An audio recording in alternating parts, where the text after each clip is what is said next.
بشهور، يعني نقدر نقول مثلا ممكن قبل ما بيبتدي مهرجان ب3 أو 4 شهور.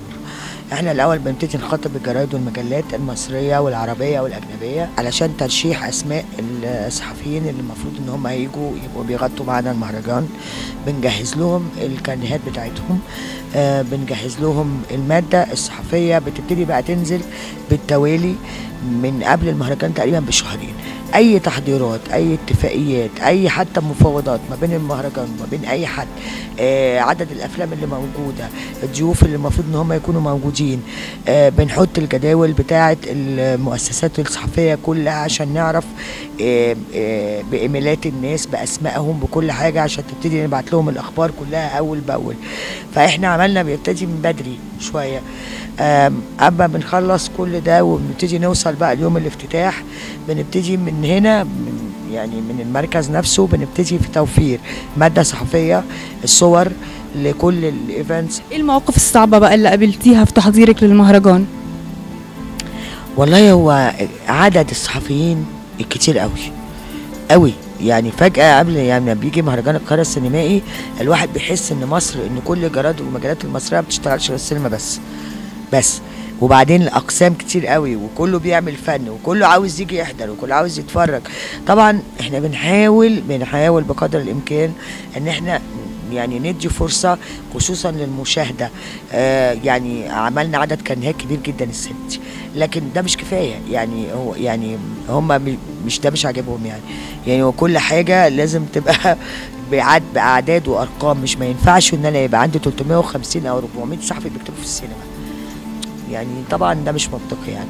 ومع ذلك احنا اللي حابب يتفرج واللي حابب يجي نقدر نوفر له ده، بنقدر نوفره له، بس في ناس ما بنقدرش نعمل كده.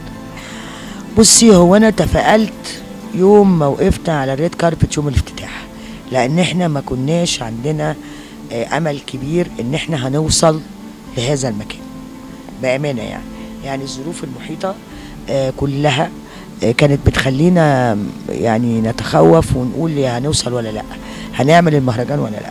لكن هو التحدي السنه دي، والتحدي السنه دي كان قوي جدا، وكان لازم نوصل. يعني طبعا بفضل الله سبحانه وتعالى اولا، وبفضل مجهودات بقى كل اللي اشتغلوا في المهرجان، وبفضل مجهودات طبعا استاذ سهير عبد القادر والدكتور عزت ابو عوف وكل المكتب الفني، مدام نعمة الله حسين، مدام خيرية البشلاوي، الاستاذ احمد عاطف المدير التنفيذي، مريان خوري المدير الفني. يعني في كتيبه اشتغلت بالكامل علشان توصل لليوم ده، للحظه دي. لو ما كناش وصلنا للحظه دي كنا خسرنا كتير. اللي بيطالبوا بمقاطعه المهرجان، او اللي طالبوا بمقاطعه المهرجان وطالبوا الفنانين ان هم ما يجوش، انا بعتبرهم بيخونوا مصر وبيخونوا الفن المصري. دي خيانه عظمى، زي بالظبط اللي بيخون بلده. لان انت لما يتسحب منك الشرعيه الدوليه السنه دي عشان ما طلعتيش وتروح لمهرجان في اسرائيل، يبقى احنا نستاهل. لو ده حصل يبقى احنا نستاهل. فاحنا يعني انا مش عارفه ليه هم عملوا كده، مش عارفه ليه الحكايه دي لقيتها يعني منتشره جدا قبل الافتتاح، بس برضو ما خفتش، لان انا في النهايه عندي ثقه بان المهرجان ده اللي بقاله 35، دي الدوره 35 له، اللي عاش السنين دي كلها، قادر على ان هو يعيش تاني وتالت ورابع ويعيش 35 سنه قدهم، عشان هو مهرجان له اسس، يعني معمول على اساس، ما هواش حاجه عشوائيه بتحصل. مسانده وزاره الثقافه كانت شيء مهم جدا جدا.